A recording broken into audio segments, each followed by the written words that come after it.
As ideias liberais foram descartadas pelos intelectuais e políticos no século XX, sendo este século o período mais violento e triste da história humana. Mas por que o liberalismo falhou, sendo sucumbido pelo estatismo coletivista? Este é o Visão Libertária, sua fonte de informações descentralizadas e distribuídas. Esse artigo foi escrito por O Historiador, revisado por Donda e narrado por Coreia com K. As ideias liberais que defendem o direito à vida, liberdade e propriedade privada foram responsáveis pela grandeza da sociedade americana, onde mais floresceu a liberdade econômica, de culto, manifestação e associação, tornando-se o pilar do sucesso dos Estados Unidos ao longo de sua formação, sendo ele o país com a constituição mais liberal da história. Um dos principais teóricos da filosofia política liberal foi John Locke. Ele defendia uma filosofia de viés justnaturalista, ou seja, o ser humano possui direitos naturais que já nascem com ele, e são os direitos à vida, à propriedade e à liberdade. O liberalismo, na verdade, não defende direitos de viés coletivo, pois é o indivíduo o único agente das relações sociais, jurídicas e econômicas. Além do mais, é importante destacar que numa sociedade liberal, a propriedade privada não deve ser limitada por algo como função social, quando o governo estipula ele próprio os usos e objetivos para a propriedade. Só no modelo de sociedade onde existe o Estado de Direito defendido pelos liberais, todos são iguais perante a lei e ninguém deve ser privilegiado, como os monarcas sempre foram privilegiados e como os políticos e a elite do funcionalismo público hoje são bastante privilegiados nas modernas sociais-democracias. Por isso, podemos nos questionar se um dia o Brasil já foi liberal. E a resposta é não. Os liberais são e sempre foram bastante céticos com relação ao Estado, sendo este um monopólio, onde há uma enorme concentração de poder e decisão nas mãos de poucos. Por isso, eles são contra o expansionismo estatal nos mais variados setores da sociedade, não só na economia, mas na imprensa, na arte, na educação, na religião e outros. Os liberais foram, portanto, os maiores críticos das monarquias de viés absolutista, na qual a figura do rei detinha um enorme poder em suas mãos, lhe dando a possibilidade de tomar decisões arbitrárias que violassem a vida e a liberdade de quem quer que fosse. Além disso, no século XX, liberais como Ludwig von Mises e Friedrich von Hayek foram grandes críticos das ideologias coletivistas como o marxismo e o fascismo, mesmo quando essas ideias se tornaram populares e aceitas ao ponto de serem bem vistas por todo tipo de gente, de cidadãos comuns até prestigiados acadêmicos e políticos. Esses intelectuais foram os poucos que permaneceram fiéis aos seus princípios e tiveram a coragem de lutar pelo que acreditavam, no século do coletivismo estatista. Por isso, os intelectuais da tradição da escola austríaca de economia têm a fama de serem os maiores defensores do livre mercado e da liberdade nas suas mais variadas esferas. Não que a ciência econômica seja liberal, mas quando se entende de economia e se entende a realidade política em que se vive, a defesa da liberdade econômica e individual se torna o caminho mais coerente a ser seguido. Em sua obra, Segundo o Tratado do Governo Civil, John Locke lançou de vez as bases do liberalismo político. Ele defendeu o direito natural de todos os cidadãos à liberdade e à propriedade privada e se mostrou contra qualquer tirania governamental, negando também a ideia de origem divina do poder. Para ele, a soberania do poder provém do povo e não de Deus. Assim, ele acaba propondo a substituição do absolutismo por um modelo em que a relação de contrato entre os governos e governados seja estabelecido por leis escritas, ou seja, uma constituição. As bases econômicas do liberalismo moderno foram bem elaboradas pelo economista escocês Adam Smith. Foi na sua famosa obra, A Riqueza das Nações, que ele demonstra como a divisão do trabalho é um elemento indispensável para o crescimento da produtividade no mercado. Esse modelo tem como a livre iniciativa e concorrência um importante pilar, já que obriga o empresário a ampliar sua produção e a melhorar suas técnicas e produtos, se quiser ter espaço e sucesso no mercado, objetivando sempre a melhoria na qualidade de seus produtos e serviços, abaixando também os custos da produção. O mercado livre, guiado pela lei natural da oferta e procura, acaba por tornar possível um sucesso econômico geral e beneficiando a todos ao mesmo tempo. Ou seja, a economia capitalista não é um jogo de soma zero, em que para alguns enriquecerem, outros precisam empobrecer, mas um método eficiente de ampliar a produção, abaixar o custo produtivo e trazer progresso social, tecnológico e econômico, acabando por enriquecer a todos. Assim, com a ausência das intervenções e expoliações do Estado, o mercado acaba por se regular de forma harmônica e natural. Pois bem, depois dessa apresentação sobre o pensamento liberal, sua visão política e econômica, agora trago a questão mais importante. Qual foi o grande erro dos liberais?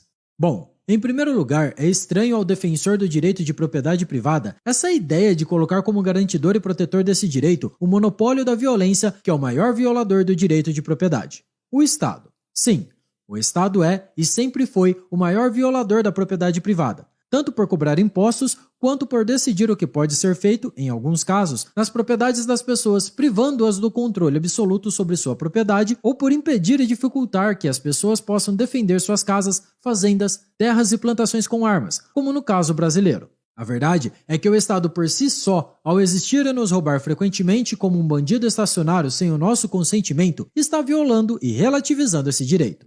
Vamos a alguns exemplos simples. Em algumas cidades com tradições históricas e arquitetônicas, o dono da propriedade é impedido pela prefeitura do município de fazer certos tipos de casas ou reformas em suas propriedades, as quais, na visão da prefeitura, descaracterizem o estilo arquitetônico da cidade. Isso é sim uma violação do direito de propriedade, já que o dono deveria ser livre para modificar sua propriedade como bem quiser. Políticas intervencionistas como o controle de aluguel, que determinam preços máximos a serem cobrados, violam o direito de propriedade do dono de cobrar o preço que quiser pelo aluguel de sua casa. Um direito básico que deveria ser respeitado sempre foi violado pelo Estado em vários países. Também o tabelamento de preços de vários produtos que o governo impõe, fazendo todos os produtores e os vendedores que atuam legalmente no mercado serem obrigados a cobrar o preço estabelecido pelo Estado. Isso viola o direito de propriedade, ao privar o dono da mercadoria de poder vendê-la pelo preço que achar mais adequado de acordo com o seu julgamento pessoal.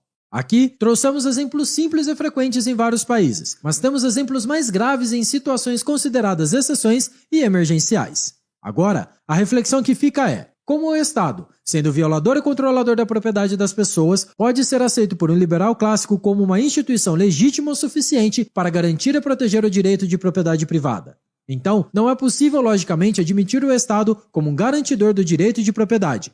É uma contradição em termos, e é por isso que autores como Murray Rothbard perceberam essa falha e foram até as últimas consequências da lógica e da ética ao reconhecerem essa impossibilidade, acabando por elaborar uma teoria libertária. Deixaremos aqui uma recomendação de livro escrito por Murray Rothbard, que é A Ética da Liberdade, no qual ele elabora a teoria e explica como funciona a ética libertária de propriedade privada e suas implicações. Outra recomendação de livro sobre a teoria libertária é do aluno de Rothbard, o alemão Hans Hermann Hoppe, que é um economista, filósofo e sociólogo. Em sua obra, A Economia e Ética da Propriedade Privada, Hoppe analisa os aspectos econômicos, sociológicos, éticos e históricos da propriedade privada, revelando como esse direito é de importância máxima para qualquer sociedade civilizada. Cabe lembrar que qualquer tipo de organização entre pessoas só é legítimo se existe o consentimento, e isso é feito geralmente através de contratos. Todos sabemos que nunca fomos consultados pelo Estado se aceitaríamos algum contrato para firmar nosso vínculo com o governo. Então, antes mesmo de violar nossos bens e dinheiro, o governo viola nosso consentimento e nosso corpo.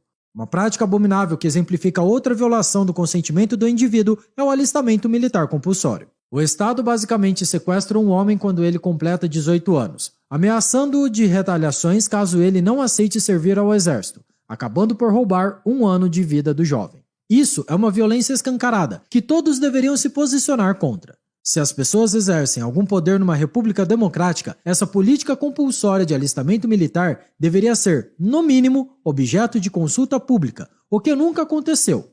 Ainda assim, uma consulta pública não representa a vontade individual, já que esta seria subjugada à vontade da maioria. Portanto, qualquer liberal que vê a existência de um suposto contrato para justificar a atuação do Estado em nossas vidas está, no mínimo, mentindo e abrindo mão de sua honestidade. É evidente, então, que qualquer teoria que objetiva defender a liberdade e os direitos individuais não pode relativizar o direito de propriedade privada e legitimizar o Estado enquanto instituição, pois isso é contraditório e destrói toda a base racional da teoria. Os liberais, ao longo da história, foram aceitando o aumento da máquina pública e gradualmente fazendo concessões ao expansionismo estatal. Resolveram por serem utilitaristas e reconhecerem o governo como uma instituição legítima que poderia impor ordem, garantir a paz e trazer algum progresso social. A história americana apenas nos revela como o Estado cresceu e rompeu com todas as suas barreiras, passando por atuar em setores que os fundadores da nação americana e sua Constituição nunca aceitariam. Além do fato de que o Estado americano, apesar de ter nascido como a constituição mais liberal de todas, se tornou o maior império militar mundial, acabando por se envolver direta ou indiretamente em várias guerras, chegando a praticar extermínio de pessoas em massa, quando soltou 2 bombas atômicas no Japão, nas cidades de Hiroshima e Nagasaki. Hoje, o governo americano até mesmo provê políticas assistencialistas não muito diferente do Brasil, adotando o modelo econômico redistributivista da social-democracia. Rothbard revela o pecado cometido pelos liberais quando escreve, citação, em contraste com a hostilidade total dos liberais do século XVIII ao poder executivo e à burocracia, os liberais do século XIX toleraram e até mesmo receberam de bom grado o fortalecimento do poder executivo e de uma burocracia oligárquica e entrincheirada de funcionários públicos. Fim da citação. Os Estados Unidos comprovam o fracasso da cartilha liberal de Estado mínimo, achando que essa instituição não teria incentivos para crescer e se expandir, como se o ser humano não fosse corrompido pelo poder. O que é uma grande ingenuidade, pois o Estado promove o vício de quem está no poder e alimenta seu ego e vaidade, sua vontade de controlar a vida de outras pessoas, corrompendo sua moral por beneficiá-la quando pratica corrupção e só pensa no bem pessoal. Ao simplesmente legitimarem a existência do governo como se ele fosse justo e pudesse proteger os direitos individuais, os liberais caíram numa grande armadilha. Cederam suas responsabilidades individuais e o poder sobre suas vidas a uma instituição que vive de agressão e não deve nada a ninguém, além de não ter contrapartida real, por ser ela própria o monopólio da força, da lei e da cobrança de impostos. É aquela história. Quando o governo é o legitimador de seus direitos e diz o que pode ser feito ou não, você acaba não tendo direitos absolutos, mas meras concessões, pois quem tem armas te controla. Assim, basta uma crise ou uma guerra para o governo criar desculpas e narrativas de que é necessário que o indivíduo abra mão de seus direitos por um momento, para que o Estado resolva o problema. Os liberais alegaram que eram contra monopólios no mercado, mas esqueceram que o Estado é o maior monopólio que já existira um dia, e que mesmo os monopólios no mercado são protegidos por leis governamentais que dificultam e encarecem a livre iniciativa num determinado setor, terminando por restringir a livre concorrência. Isso tudo, além do fato dos políticos no poder se beneficiarem de relações promíscuas e corruptas com empresários corporativistas, sendo comprados pelos homens de negócio para satisfazerem seus desejos. O libertarianismo, então, é o caminho ético e a solução final para o mal do estatismo. Ele é a evolução teórica do antigo liberalismo clássico de John Locke.